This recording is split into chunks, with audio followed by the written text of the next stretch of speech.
Most beginner web designers ignore one of the most important parts of SEO, the XML sitemap. If you've ever wondered why Google can't find your pages, why your blog posts don't show up, or why your website isn't getting any conversions or visits at all, in this video I'm going to show you how to fix all of that. In the next 10 minutes I'm going to show you exactly what an XML sitemap is, why it matters, and a few options of how to actually add one to your website step by step. So what is an XML sitemap anyways? Why does it matter? And how is it different from the visual sitemaps that we built in the previous video? Keep it simple, an XML sitemap is a special file that lists every important page on your website. It tells search engines, here's all my pages, here's which ones matter the most, and here's how often they update. A common misconception with these sitemaps specifically is that they can be written in HTML code. Well, believe it or not, there's a reason why it's called XML. Maybe because it's written in. Some hosting providers actually incorporate the XML sitemap for you. How do you know if you have one? Pretty simple. You visit your domain /sitemap.xml, click enter, see what shows up. We'll dive into that deeper in the video. So if this still doesn't make any sense, let me break it down even further. Think of it as a menu at a restaurant. Without a menu, Google has to guess what you actually serve to your customer. With a menu, Google sees your menu clearly and can understand what you're actually serving to your customer. So why does this matter? Well, simply put, number one, it offers faster indexing, helping Google discover your pages faster. Better crawling helps Google understand your site structure. It's especially beneficial when you're working with large sites, 50+ pages. It's absolutely critical for blogs and e-commerce sites because it allows Google to find and index your products faster. And it fixes orphan pages. If your page has no internal links, Google is going to reveal that in the sitemap. If you add a blog post but don't link it anywhere, Google might never find it unless it's in your sitemap. Let's dive into what's actually in a sitemap, what the code structure looks like, and a couple options that you can use to incorporate it into your website. I'm not kidding you. Some of these options take less than 10 seconds. Here's how you would manually add a sitemap to your website. Go ahead and open up any IDE of your choice, any code editor of your choice. You're gonna go ahead and open up the directory of your website. Just imagine that this is the directory of a website here on the left side. We're gonna go ahead and make a new file. This file is gonna be called, it's gotta be specific, sitemap.xml. You're gonna go ahead and click enter, and you should see the little XML icon show up there on the left. Now you're gonna head back to this video's description and copy the structure of code that I have down there. It's gonna look something like this. So let's break this code down for you. So we have a pretty simple div up top, and under that we have a URL set which never gets touched. This is a sitemaps.org domain. Sitemaps.org is a website that hosts and publishes the sitemap protocol. It's essential to have. Basically, the protocol allows webmasters to inform search engines about the pages on your website that are available for crawling. Again, this gets pretty complex. This is something we can do an entirely different video about if you guys want to understand that. Next, we have a URL div, and then we have a location div. The location div is going to be your website domain. So we're going to go ahead and pop in your website domain. We're going to go ahead and just use the agency domain for now. Make sure that it is the correct domain and that it actually points to a page. For example, if it's your domain /index.html, make sure that it does have that in this domain as well as all of the other domains we'll get to in a second. Next, we have a last modification div. Essentially, this just tells Google the last time an update was pushed to the specific domain pointed to above.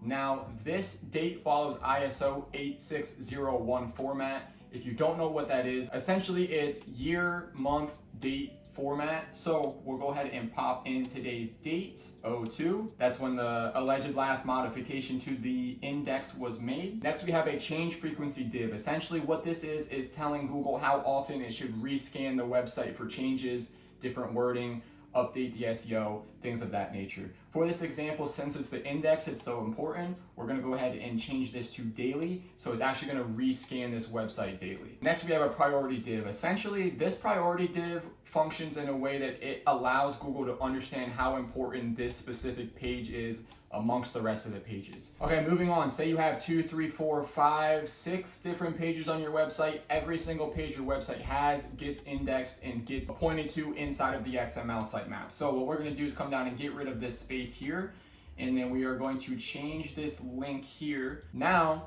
we run into a barrier, right? If you're doing this manually and you don't understand code, what do you do now because you've just filled out the 2 template pages that I've given you?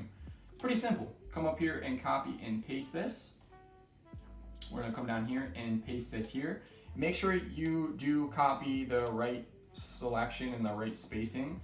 We're gonna wanna come back up here to this div and give it a little space. All right, you're all finished up. We already have a sitemap built for our site, so I'm not gonna go through and do every single page just to try to save some time here, but you get the idea. Once you're all finished up, assuming that you're working in the directory of your website in the IDE, you'll go ahead and push this to your GitHub main.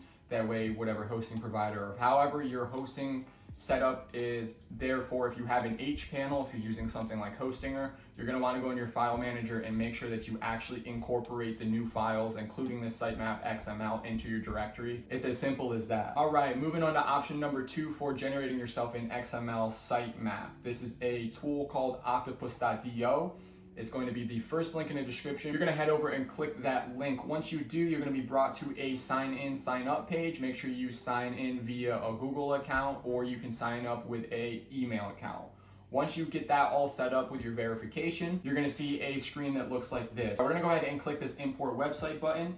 As you can see, you have 2 options here, crawler and sitemap XML.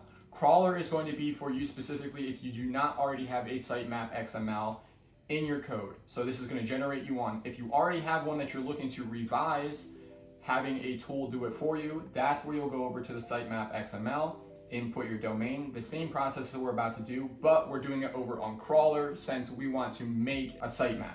So what we're going to do is pretty simple. Go ahead and input our domain. Now going over our options, we have pages only and with meta tags. We're gonna keep meta tags selected, especially if this is your first time making a sitemap. Under settings, you have exclude paths. So if you want to exclude out a specific keyword, if you want to exclude out a specific URL, you can go ahead and implement that in there. Now, once you're all ready to go ahead and click this crawl button. As you can see, you should be seeing a screen that looks like this. It's gonna say crawling your domain link. And once it's all finished up, you're going to see a kind of visual sitemap put in front of you. In here, you have all of your important pages and keywords, tags, stuff like that. Once you're all finished up here and you are ready to actually export this and get it out of Octopus to put into your website code, all you do is come up here and click this share button. It's going to give you a link that you can actually access if you want to do it that way via Google Console. We'll talk about that later in the video, but we're going to go ahead and head over to export. As you can see, we have a couple options here, but we're going to be specifically focusing on sitemap XML. Go ahead and click this, and then it's going to ask you for your root domain. Again, it's going to be your website domain, the homepage index. You're going to have a custom properties option. Leave that turned off.